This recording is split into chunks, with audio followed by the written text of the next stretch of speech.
I don't always shoot B-roll, but when I do, I make sure it's bad weather.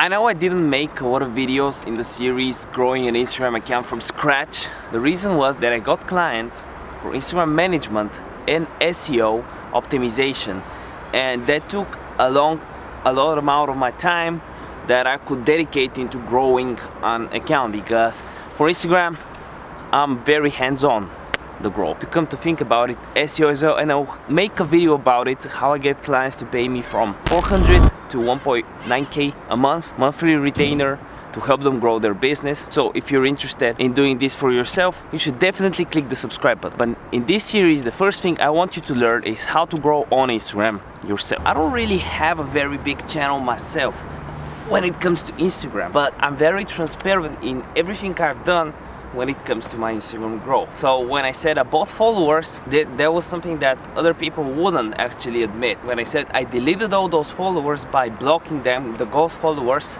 and starting from 100 followers nearly a year ago, I actually did that. And I have a video like in the summer of 2019 about it. When I say I use automation for this and I don't use automation for that, I'm honest about it, because I want this channel to be a transparent course for you to take for free to grow on social media and at the same time get clients and grow your business. It made sense for me to actually have to continue this series by growing my own account, my own Instagram account, in the growing an account from scratch series, because I'll basically do that. And there's a lot of changes that I will do that I'm planning to do from now. So it's right now is the, I think this is the 15th. It's the 15th of January. As you can see here, it's about 10 a.m. I am awake since I think at 5, and I'll show you how I plan to batch content, how I'll edit the content, what filters will I use, so I make it very simple. How do I choose my hashtags, what hashtags do I use, so you can replicate it with your growth. Should we start? Cue the intro.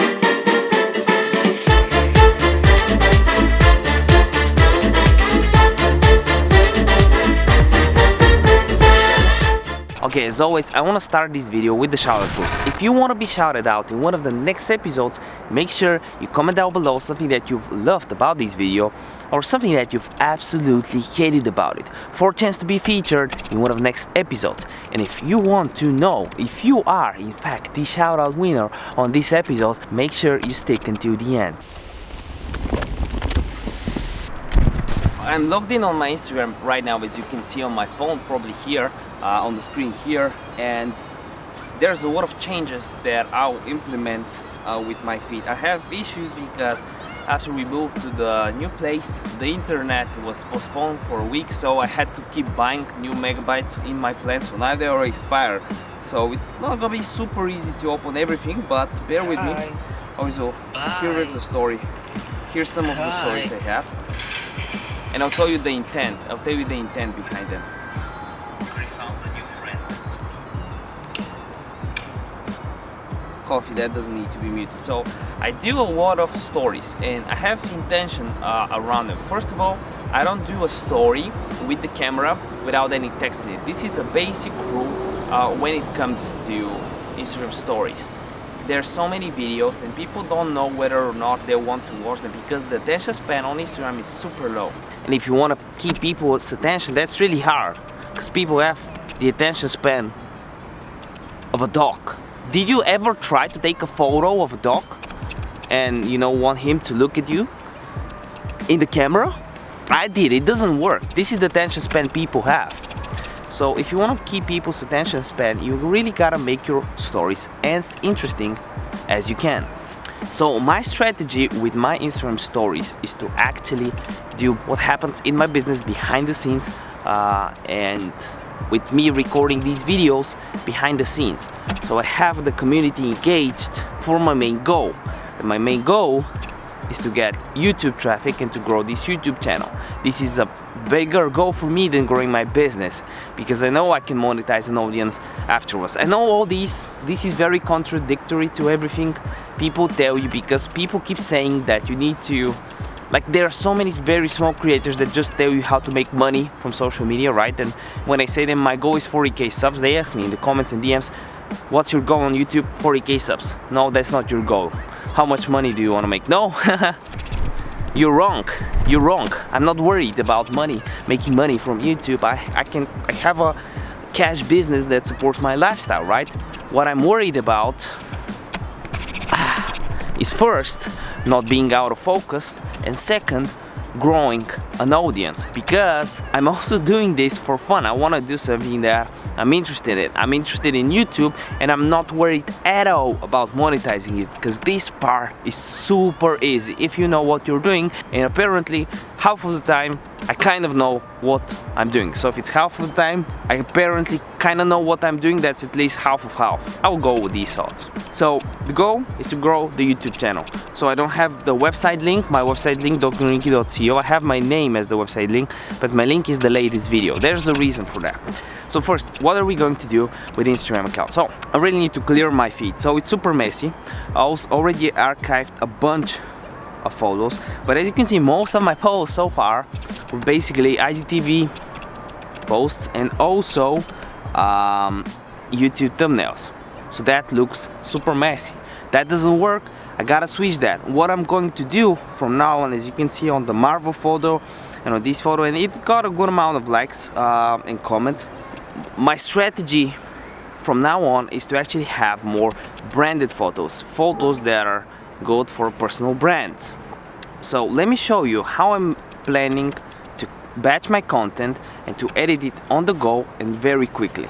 So the apps that I'll use are VSCO. I'll use a little bit of Canva, or maybe I won't, and I'll use Google Drive to store my photos. Let me show you when we go back to my apartment. And to be honest, I have a very quick way to get back. You see it in 3, 2, 1.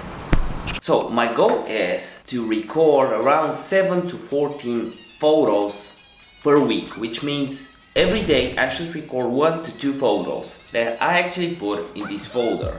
I didn't actually put everything here, but that way I can always have something that, you know, I can quickly edit, and I'll show you how to do that and upload on Instagram.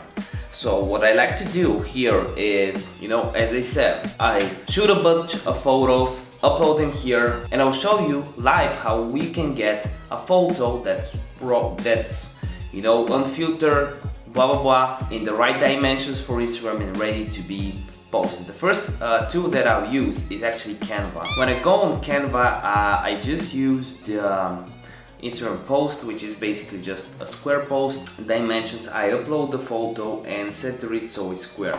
There's so many apps that you can use that can just, you know, get you square photos, but yeah, I think this is what is the point I want to get across.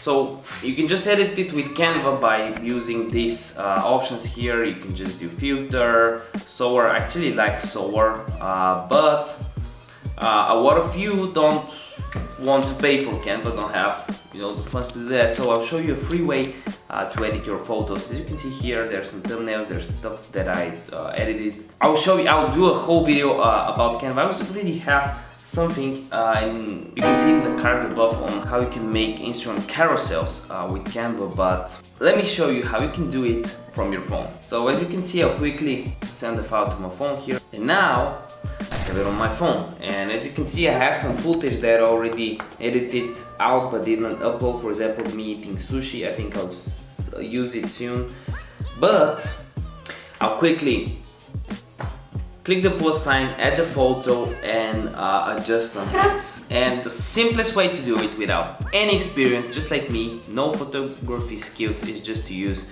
one of these filters. I like to use C1 or G3 in most cases. But if we use C1, I'm not 100% sure that... I think it's too dark with C1, so maybe G3, and then we can use C1, but then adjust the brightness a little bit. So white balance, maybe more temperature, a little bit like this. I think it's not bad. If we give it a little bit more temperature, and then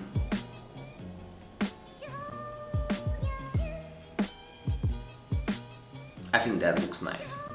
For me, it's nice. I don't know for you. I'm not a professional, as I said. I just quickly edited a photo on my phone. Then you just upload it on Instagram. That's not something that I feel that I should teach you on how to do. So how can you actually choose the hashtags? Come on. So, spoiler alert, I already chose all my hashtags, and what you need to do is save around 200 hashtags, and this is what I do for any onboard. Like when I onboard a client, the first thing I do pretty much is get 200 to 300 hashtags for him that I have saved, and I use from 10 to 27 per post. The limit on Instagram is 30. Some people advise you should do 10, and they have case studies. 10 didn't really work for me. 20-ish worked just as good for me. Obviously you don't rank on most of them, but 20-ish work really well for me. So I use 20-ish hashtags that I already have saved from a batch file. You can just save it on your notes. How can you choose the hashtags? I have a whole video that you can see in the cards above about hashtags. But the easiest way to put it, you just type in the hashtag on Instagram search, and after that you just check the relevant hashtags or the posts that you see for that hashtag.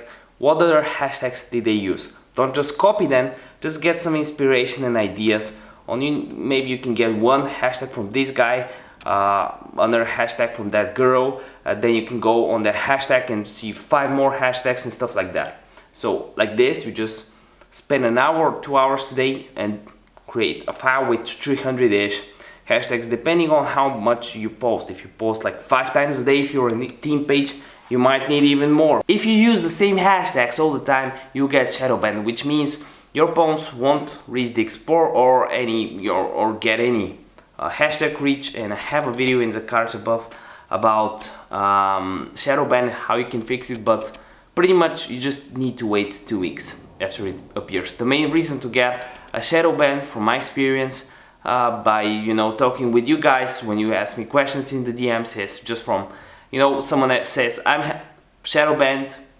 I check his profile out or her profile out. It's always the same hashtags on 10 posts, and then why am I shadow banned? Well, here's why, right? You just didn't do your homework. Let's see who's the shoutout winner is. One sec.